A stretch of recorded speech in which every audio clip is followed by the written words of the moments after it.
দূরে এই গ্রামে চাকরি পেয়েছো? আমি ভাবলাম শহরেই হয়েছে, তাহলে ওখান থেকে না আর কোথাও যেতে হতো না? কি করব বলো গিন্নি, যেখানে পোস্টিং দেবে সেখানেই যেতে হবে।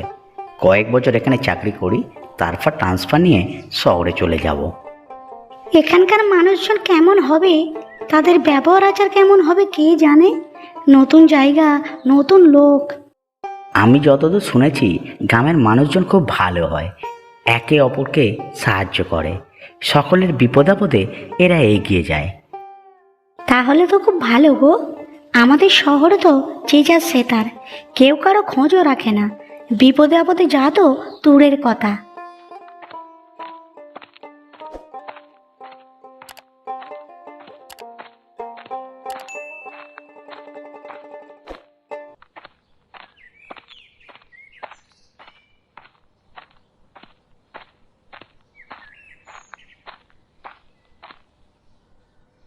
এই দেখো গিন্নি, এই ব্যাংকটিতে কাল থেকে আমি চাকরি করব।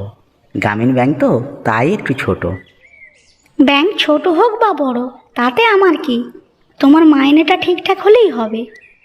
হ্যাঁ, মাইনেটা ঠিকঠাক হলে তবেই তো তোমরা বেশি করে খরচ করতে পারবে, তাই না? ওটাই তো তোমাদের কাজ। বেশি বকো না তো, চুপ করো। মোটেও আমি বেশি খরচ করি না। আচ্ছা ছাড়ো ওসব, চলো এখন দেখি কোথায় ঘর ভাড়া পাওয়া যায়।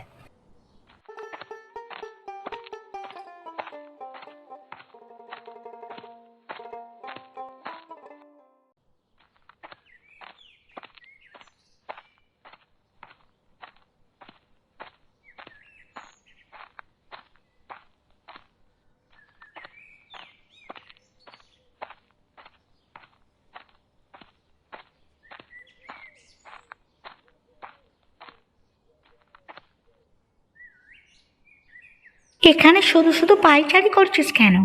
চা না, গিয়ে দোকানটা খোল না, দুটো খরিদ্দার হবে।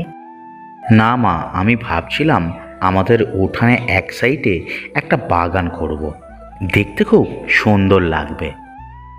তোকে আর এত কাজ করতে হবে না। আমাদের পাশের ঘরটা তো খালি পড়ে আছে, একটা ভাড়াটিয়া দেখে ভাড়ায় দে, তাহলে ওখান থেকে কিছু টাকা আসবে। তুমি কি ভাবছো আমি চেষ্টা করিনি? ভাড়াটিয়া না পেলে আমি কি করব বলো? তুই কিরকম চেষ্টা করছিস আমি খুব ভালো করেই জানি। ভালো করে চেষ্টা করলে সব কিছুই পাওয়া যায়। তুমি তো বলেই খালাস, আমি যে কত খাটাখাটনি করি সেটা আমিই জানি, আর কেউ জানে না। আচ্ছা আচ্ছা হয়েছে। এখানে শুধু শুধু পাইচারি না করে বাজার যা, বাজার করে নিয়ে আয়। দুপুরে কি রান্না হবে না আজ? একটু বাড়িতে আছি, সেটা তোমার সহ্য হচ্ছে না। আচ্ছা আমি যাচ্ছি, বাজার করে নিয়ে আসছি। সব সময় কাজ করতে ভালো লাগে না। আরে বাবা, আমি তোকে ও কথা বলিনি, তুই ভুল ভাবছিস। থাক, আমাকে আর বোঝাতে আসতে হবে না। তোমার কথাবার্তা শুনে, আচার আচরণ দেখে সব বোঝা যায়। আমি বাজার করে নিয়ে আসছি।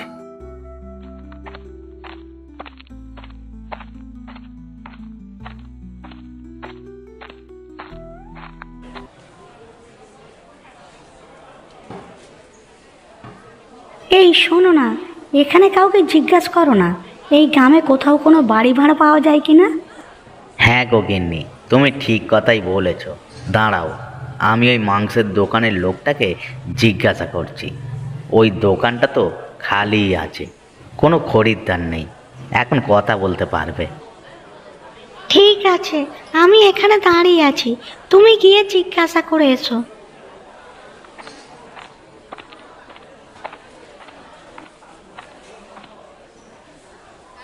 দাদা এখানে কি হ্যাঁ বলুন, আপনি কি মাংস নেবেন, খাসি না মুরগি?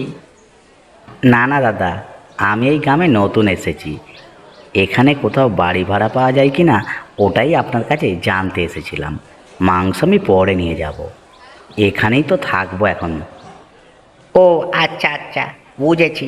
ঠিক আছে, এই রাস্তা দিয়ে আরেকটু এগিয়ে যান, গিয়ে যাকে দেখতে পাবেন তাকেই জিজ্ঞাসা করবেন যে সুধাংশুবাবুর বাড়িটা কোথায়। উনিই বাড়ি ভাড়া দেন। আচ্ছা, ওখানে কমের মধ্যে বাড়ি ভাড়া পাওয়া যাবে তো? আসলে আমি এই সদ্য চাকরি পেয়েছি তো, হাতে বেশি টাকা পয়সা নেই। বাবু, ওটা তো আমি বলতে পারবো না, ওটা আপনি ওনার সাথে কথা বলে বুঝতে পারবেন। আচ্ছা ঠিক আছে, আপনাকে অনেক ধন্যবাদ। আমি এখন আসলাম, কেমন? আমার দোকানে আসবেন কিন্তু, মাংস নিয়ে যাবেন। এই গ্রামের মধ্যে ভালো মাংস আমার দোকানেই পাওয়া যায়। হ্যাঁ হ্যাঁ, নিশ্চয়ই আসবো। আগে একটা থাকার জায়গার ব্যবস্থা করি, তারপর তো খাওয়া দাওয়া লেগেই থাকবে। হ্যাঁ হ্যাঁ, ঠিক আছে, আপনি তাড়াতাড়ি যান।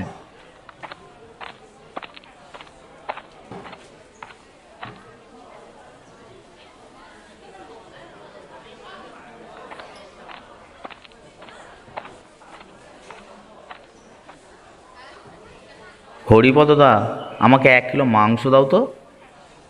হ্যাঁ হ্যাঁ, এক্ষুনি দিচ্ছি। আর আমাদের গ্রামে একজন শহরবাসী এসেছে, বাড়ি ভাড়ার কথা জিজ্ঞাসা করছিল। আমি তোমার কথাই বলেছি, ওদিকেই গেছে। বাহ, তাহলে তো ভালোই হলো। আমি বাড়িটা ভাড়া দেবো বলে অনেক দিন ধরে ভাড়াটিয়া খুঁজছিলাম। তাহলে তাড়াতাড়ি মাংসটা দাও, মনে হয় বাড়িতে পৌঁছে গেল। কথা বলতে হবে তো আবার। হ্যাঁ, আমি এক্ষুনি দিচ্ছি। এই দেখো না, আজ খগেন এখনো এলো না দোকানে। আমি একা হাতে কি করে সামলাবো বলো তো? কেন গো দাদা, তোমরা তো একই বাড়িতে থাকো, তাহলে জানো না কি হয়েছে? একই বাড়িতে থাকি, আজকে সকালেই তো বললো আসবো, তখনও ঘুমাচ্ছিল। আমি তাড়াতাড়ি চলে এসেছি, এরপর জানি না। তাহলে দেখো, ঘুমাচ্ছে পড়ে পড়ে, আর তুমি শুধু শুধু চিন্তা করছো। দাও, আমাকে মাংসটা তাড়াতাড়ি কেটে দাও তো দেখি। ভাড়াটিয়া বাড়িতে বসে থাকবে না হলে। আমি তোকে ভাইয়ের মতোই দেখি, তাই চিন্তা হয়। রক্তের সম্পর্কের ভাই নয়, কিন্তু সম্পর্কটা তো ভাইয়েরই, তাই না?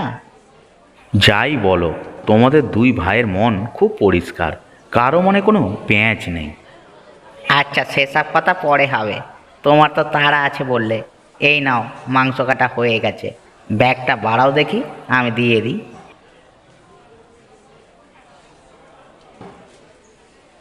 কত টাকা দিতে হবে গো?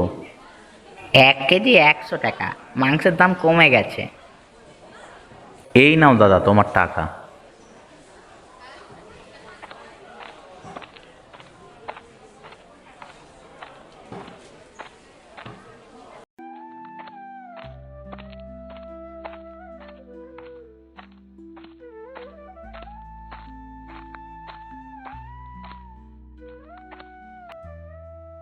দাদা, এখানে যে বাড়ি ভাড়া দেয় সুধাংশুবাবু, তার বাড়িটা কোথায় বলতে পারবেন? গ্রামের নতুন বুঝি? আগে তো কখনো দেখিনি। হ্যাঁ, আমরা এই গ্রামে আজকে নতুন এসেছি, কিছুই তো চিনি না, তাই আপনাকে জিজ্ঞাসা করছি। আসলে আপনাদের এখানে গ্রামীণ ব্যাংকে চাকরি পেয়েছি, তাই শহর থেকে আসতে হয়েছে। ও, আপনি গ্রামীণ ব্যাংকে চাকরি করবেন? সেটা আগে বললেই তো হয়। আরে আমাদের ব্যাংকে একদম কর্মী নেই, গেলে 1 ঘন্টা দাঁড়িয়ে থাকতে হয়। এবার তাহলে আর সেটা হবে না। আরে মশাই, এত উত্তেজিত হচ্ছেন কেন? আমি যেটা জিজ্ঞাসা করলাম তার তো উত্তরটা এখনো পেলাম না। কি জিজ্ঞাসা করলেন বলুন তো? উত্তেজিত হলে আমি সব কিছু ভুলেই যাই। যিনি বাড়ি ভাড়া দেন সুধাংশুবাবু, তার বাড়িটা কোথায়? বাড়ি ভাড়া নিয়ে থাকতে হবে তো। আচ্ছা আচ্ছা, আপনি ঠিক পথেই যাচ্ছেন। আর একটু এগিয়ে যান, দেখবেন 2টি বাড়ি পাশাপাশি। সামনে একটা মাঠ আছে, ওটাই সুধাংশুবাবুর বাড়ি। উনি বাড়ি ভাড়া দেওয়ার জন্য লোক খুঁজছিলেন। সোজা তো দেখতে পাচ্ছি 2টি রাস্তা চলে গেছে, তা কোন রাস্তা দিয়ে যাব? ও, বলাই তো হয়নি। সোজা গিয়ে ডান দিক নেবেন, তারপর আর কোনো ব্যাংক নেই। আচ্ছা ঠিক আছে, অসংখ্য ধন্যবাদ আপনাকে। আচ্ছা, আমি এখন আসি। আর ব্যাংকে গেলে আমার কাজটা একটু তাড়াতাড়ি করে দেবেন। আচ্ছা, দেব দেব।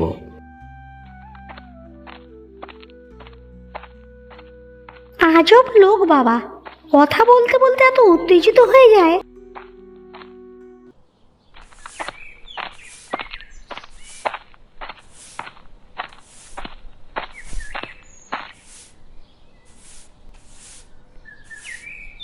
বলছি দিদি, এটা কি সুধাংশুবাবুর বাড়ি? হ্যাঁ, এটাই সুধাংশুবাবুর বাড়ি। কেন, কিছু দরকার আছে নাকি? হ্যাঁ, আসলে বাড়ি ভাড়া নেওয়ার জন্য। এই গ্রামে নতুন এসেছি, থাকার তো জায়গা নেই আমাদের এখানে। ও আচ্ছা, কিন্তু ও তো এখন বাড়িতে নেই, বাজার গেছে। আপনারা একটু দৌড়ে বসুন, এক্ষুনি এসে যাবে। না না, ঠিক আছে, এখানেই দাঁড়াচ্ছি। উনি এলে কথা বলে নেব, তারপর আবার গোছগাছ করতে হবে তো। ওই তো এসে গেছে, আপনারা কথা বলে নিন। হ্যাঁ বলুন, কি বলবেন? যদি কোনো সাহায্য করতে পারি নিশ্চয়ই করব। আমাদের বাড়ি ভাড়া লাগবে, তবে একটু কম জম করে নেবেন। এখন হাতে বেশি টাকা পয়সা নেই, কয়েক মাস পর থেকে আবার বাড়িয়ে দেব। আচ্ছা, এমনিতে তো ভাড়া নেই 1200 টাকা, আপনাদের জন্য না হয় 1000 টাকা করলাম, হবে তো? আচ্ছা ঠিক আছে। ওই যে পাশের বাড়িটা দেখছেন, ওটাতেই আপনারা থাকবেন। চাবিটা আমি এক্ষুনি দিয়ে যাচ্ছি।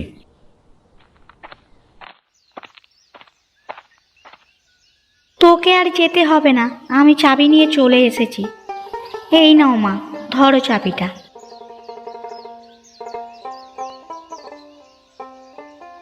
বাহ, ভালোই হলো নিয়ে চলে এসেছো, তাহলে আমাকে আর যেতে হলো না। আর তোমাদের তো আজ প্রথম দিন, নিশ্চয়ই রান্নার জোগাড়পত্র কিছুই আনোনি। আজ আমাদের মাংস রান্না হবে, তাই তোমাদের নিমন্ত্রণ রইল।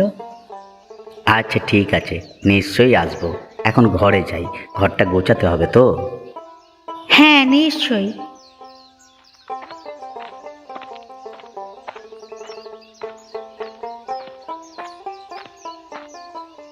মা, কিছু বলবেন? হ্যাঁ বৌমা, রান্নাটা বসিয়ে দাও তো, আজকে আবার ছেলেটা মাংস নিয়ে এসেছে। মা, আজকে তাহলে মাংসের একটা নতুন রেসিপি বানাবো, খেয়ে দেখবেন খুব ভালো লাগবে। না না বৌমা, ওই সব রেসিপি করো না, ওই মাংসের ঝোলটাই সব থেকে ভালো, গরম ভাত দিয়ে খেতে খুব দারুণ লাগে। মা, প্রত্যেকবারই তো মাংসের ঝোল করি, এবার একটা নতুন রান্না করি না, দেখবেন খুব ভালো লাগবে। মাংসটা আগে ভেজে নিয়ে তারপর মশলাপাতি দিয়ে রান্না হবে। শোনো বৌমা, এই বাড়ির কর্ত্রী আমি, তাই আমি যেটা বলবো সেটাই হবে, শুধু শুধু তর্ক করো না। কোনটা ভালো কোনটা খারাপ সেটা আমি ভালো করে জানি, তুমি নয়। তোমাকে যেটা করতে বলাচ্ছে তুমি সেটাই করো। আরে গিন্নি, মা যেটা বলছে করে দাও, শুধু শুধু ঝামেলা ভালো লাগে না। হ্যাঁ, আমি তো শুধু ঝামেলা করি, এই বাড়িতে তো আমার কথার কোনো মূল্যই নেই। একটা জিনিস করব বললাম, সেটা নয়। তুমি যাও, মাংসের ঝোলটাই রান্না করো, আবার ওনারা তো খেতে আসবেন। যাও যাও, ভিতরে যাও, রান্না বসিয়ে দাও।